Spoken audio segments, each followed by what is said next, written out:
Hello friends, कैसे हो आप सब। आज का हमारा टॉपिक है सेल। तो आइए हम इसकी स्टडी करते हैं। Please share, subscribe and like my channel foreigners. तो चलो हम स्टार्ट करते हैं। Cell, the cell defined as the structural and functional unit of life. जो सेल है वो हमारी ह्यूमन बींग की स्ट्रक्चरल एंड फंक्शनल यूनिट है। ठीक है, जनरल कैरेक्टरिस्टिक्स देखते हैं इसके। The needs of the nutrition and oxygen, जो सेल्स रहती है उसको नीड रहती है न्यूट्रिशन की एंड ऑक्सीजन की, जो ब्लड के थ्रू हमारी बॉडी में सप्लाई होती है। सेकेंड है produces energy and repair growth of the body activity. ये हमारी बॉडी को एनर्जी प्रोवाइड करता है, रिपेयर करता है और हमारी बॉडी और उसके जो भी ऑर्गन है उसको ग्रोथ करता है और फंक्शन करवाता है। ठीक है, maintenance the environment of the body. हमारे बॉडी में इन्वायरमेंट या इंटरनल जो भी हम कह सकते हैं कि इंटरनल टेम्परेचर को जो है ये मेंटेन करके रखते हैं कौन, सेल, और इनकी एक्टिविटी से। Show the immediately response inner the like bacteria virus it is into the body. ये हमारी बॉडी में जो भी फॉरेन पार्टिकल जो होते हैं वो इंटर कर जाते हैं, तो उनसे हमें प्रिवेंट करते हैं कोई भी डिजीज़ कॉज करने से पहले। ठीक है, फिफ्थ है डिवीज़न एंड प्रोड्यूस। ये जो है डिवीज़न होता है सेल में और ये जो नई सेल जो है उसको जो है प्रोड्यूस करते हैं। There are some cell not division. बहुत सारे सेल होते हैं हमारी बॉडी में जो डिवीज़न नहीं कर पाते। एग्जाम्पल के लिए न्यूरॉन, जो कि हमारी नर्व इम्पल्सेस जनरेट करना और ट्रांसपोर्ट करने का काम करती है।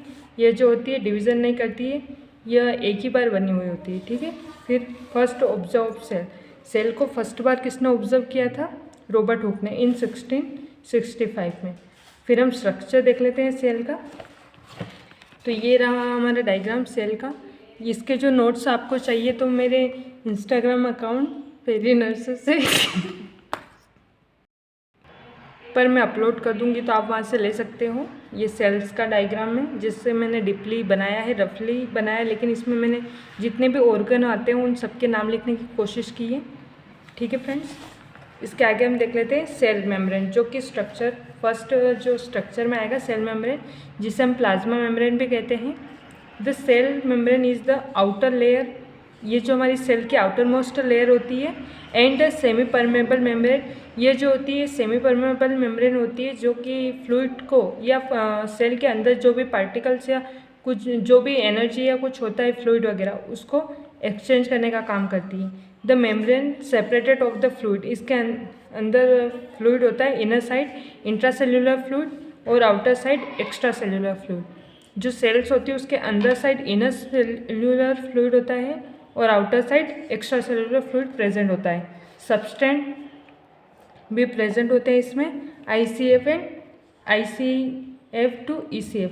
ये इसी का फुल फॉर्म बताया है। Made up of the 3 substance, जो ये होती है फ्लूइड या मेम्ब्रेन, एक्स्ट्रा सेल्यूलर फ्लूइड या मेम्ब्रेन, ये बने होते हैं प्रोटीन से। 55% इसमें प्रोटीन प्रेजेंट होता है, लिपिड होता है 40% और कार्बोहाइड्रेट होता है 5%। जो सेल की सेमी परमेबल मेम्ब्रेन होती है उसके अंदर, ये सेल के अंदर फ्लूइड प्रेजेंट होता है जिसे हम साइटोप्लाज्मा कहते हैं।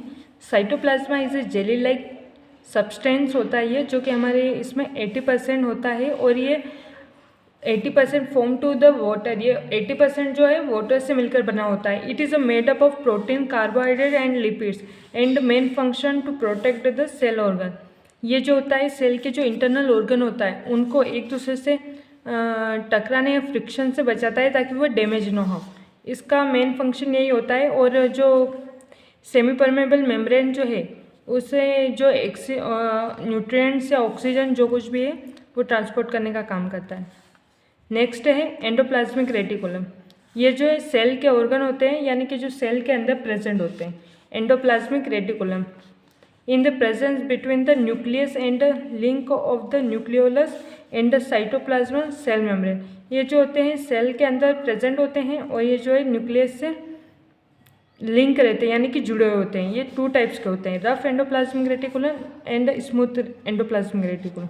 जो रफ एंडोप्लाज्मिक रेटिकुलम होते हैं, it is A upper side attach of the ribosome is called rough endoplasmic reticulum. जो रफ एंडोप्लाज्मिक रेटिकुलम होते हैं इनके ऊपर राइबोसोम प्रेजेंट होते हैं, इसलिए इन्हें रफ एंडोप्लाज्मिक रेटिकुलम कहते हैं। और smooth endoplasmic reticulum, depending upon the activities of the cell, the smooth endoplasmic upper side does not present in ribosome. यही कह रहा है इसमें कि जिसके ऊपर राइबोसोम प्रेजेंट नहीं होते हैं वह स्मूथ एंडोप्लाज्मिक रेटिकुलम होते हैं। ठीक है, फिर है गोल्गी अपरेटस। गोल्गी अपरेटस में आएगा, the Golgi apparatus is membrane bound organ and involves in processing of the protein. Each cell has one Golgi apparatus. Two Golgi apparatus situated near by the nucleus. जो Golgi apparatus होते हैं इनको, ये जो होते हैं सेल में present होते हैं और ये ईच सेल में एक ही प्रेजेंट होते हैं। ठीक है, और इनका फंक्शन देख लेते हैं, packing, labelling and delivery of the protein. ये जो सेल्स के अंदर जो प्रोटीन और जो मतलब देख सकते हैं कि जो एनर्जी होती है उसको स्टोर करके अगले सेल में पहुंचाने का काम करते हैं या कुछ समय के लिए स्टोर रखने का काम करते हैं। ये काम करता है गोल्गी अपरेटस। नेक्स्ट है cell organ lysosome. The lysosome is membrane bound organ and it is formed a Golgi apparatus. जो होते हैं ये गोल्गी अपरेटस के पास में प्रेजेंट होते हैं। The lysosome are often called Golgi system of the cell and a double layer formed by packing of Golgi apparatus. The lysosome is called the suicidal bag. It has plasma membrane on its outer layer of lipid layer and the inner layer जो outer layer होती है इसकी plasma membrane की होती है। Size होता है 40 nm। ये जो होते हैं डबल लेयर होते हैं, ये पैकेजिंग का काम करते हैं गोल्गी अपरेटस के साथ मिलकर। और लाइसोसोम जो होते हैं वो सुसाइडल बैग होते हैं, यानी कि जब हमारी सेल में कोई फॉरिजन पार्टिकल एंटर्स कर जाता है तो ये उसे किल करने का काम करते हैं। और उसी के साथ अगर हमारी सेल में खुद अगर कुछ कोई फंक्शन में डिफरेंट आ गया या कुछ हो गया तो ये जो खुद की सेल है उसे भी डैमेज कर देती है और पूरी सेल को फेगोसाइटोसिस का काम कर लेती है लाइसोसोम। फिर नेक्स्ट है RBC do not contain lysosome. जो लाइसोसोम होते हैं उनमें आरबीसी प्रेजेंट नहीं होती। Peroxisome, break down of excess fatty fluid. Peroxisome होते हैं जो कि ब्रेक डाउन करवाते हैं फैटी एसिड को। ठीक है, सेंट्रोसोम होते हैं जो movement of chromosome during in cell division. हर सेल में क्रोमोसोम यानी कि जेनेटिक मटेरियल प्रेजेंट होता है जो सेल के डिवीज़न या उसके मूवमेंट या सेल डिवीज़न में हेल्प करता है। फिर नेक्स्ट है माइटोकॉन्ड्रिया। ये माइटोकॉन्ड्रिया का रफली डायग्राम है। इसके साथ ही हम पढ़ते हैं एटीपी, एडिनोसिन ट्राइफॉस्फेट। जो माइटोकॉन्ड्रिया है इसको फर्स्ट बार डिस्कवर किया था एल्बर्ट ने 1890 में। फिर जो सी बेंडा है उन्होंने 1897 में डिस्कवर जनरेशन ऑफ माइटोकॉन्ड्रिया। इन्होंने जो है सी बेंडा ने माइटोकॉन्ड्रिया को नाम दिया था mitochondria, any given by Greek word element. ठीक है, माइटोकॉन्ड्रिया को ग्रीक वर्ड में बोलते हैं एलिमेन। फिर है produce 90% of cell energy, powerhouse of cell. Mitochondria को हम सेल का पावर हाउस ऑफ सेल कहते हैं क्योंकि सेल को 90% या उससे भी ज़्यादा एनर्जी जो है वो कौन प्रोवाइड करता है, mitochondria. Semi permeable double membrane bound होता है। आउटर मेम्ब्रेन जो होती है सेमी परमेबल प्रोसेस होती है इसमें, ताकि न्यूट्रिशन जो है वो इजीली अंदर आ जाए। इनर मेम्ब्रेन जो होती है वो न्यूट्रिएंट्स और O2 जो उसमें प्रेजेंट होता है। Protein exchange of large molecules जो इनर लेयर होती है वो करती है। और इनर मेम्ब्रेन जो होते हैं फ्री रेडिकल्स होती हैं, उनमें फ्री रेडिकल्स प्रेजेंस होते हैं। The greatest number of mitochondria example liver, muscles and spermatozoa. इनमें जो माइटोकॉन्ड्रिया जो है वो ज़्यादा प्रेजेंट होते हैं क्योंकि हमारी बॉडी को एनर्जी की ज़्यादा जो ज़रूरत होती है मसल्स मूवमेंट में, लीवर को फूड डाइजेशन में और स्पर्मेटोजोआ को मिलती है, इसलिए ये ज़्यादा प्रेजेंट होते हैं। 200 से 300 mitochondria present in one cell. एक सेल में जो है करीबन 200 से 300 से माइटोकॉन्ड्रिया जो है वो प्रेजेंट होते हैं क्योंकि सेल को एनर्जी की ज़रूरत होती है। और जो हार्ट है उनमें वो ज़्यादा होते हैं, 4000 से 5000 जो माइटोकॉन्ड्रिया जो प्रेजेंट रहते हैं। ठीक है, क्योंकि हार्ट जो है वर्क करता है इसलिए। RBC and mitochondria does not contain nucleus. जो आरबीसी और माइटोकॉन्ड्रिया है इनमें न्यूक्लियस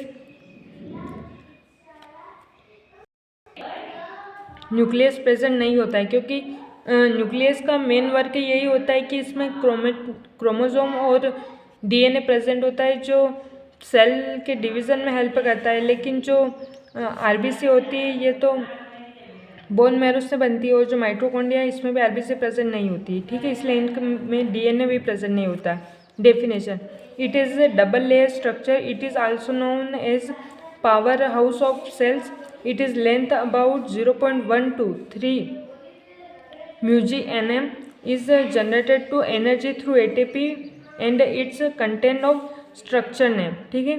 इसके अंदर भी स्ट्रक्चर नेम होते हैं जो कि मैं आपको अपने इंस्टाग्राम अकाउंट फेरिनस पे सेंड कर दूंगी इन नोट्स से, तो आपको वहाँ से इजीली मिल जाएंगे।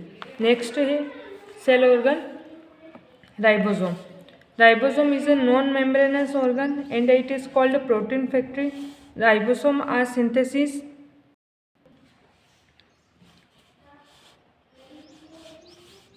synthesis protein and these types of 18 ribosome. It is a length about 20 to 30 nm and its total present in single cells is about 25% of cells.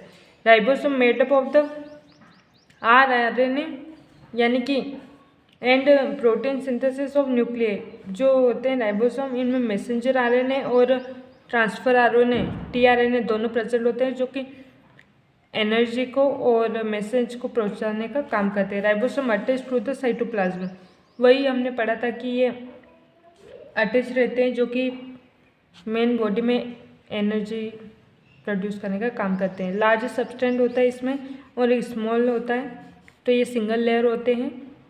और ये इसका जो है राइबोसोम के नोट्स, ये इसमें जो न्यूक्लियस में टीआरएनए एंड एमआरएनए होते हैं जो ट्रांसफ़र करते हैं, मैसेंजर और ट्रांसफ़र का काम करते हैं।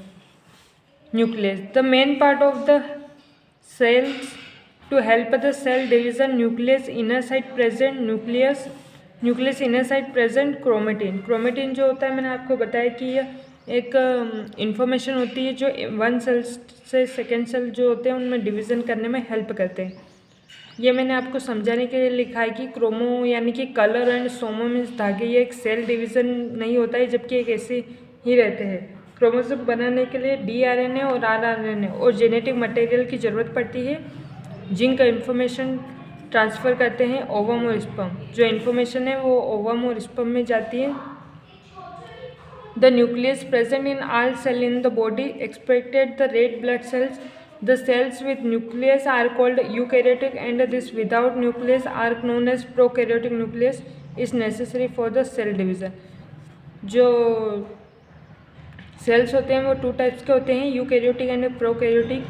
तो जो यूकैरियोटिक होते हैं उसमें न्यूक्लियस नहीं होता है और जो प्रोकैरियोटिक होते हैं उनमें न्यूक्लियस प्रेजेंट होता है। Thank you friends.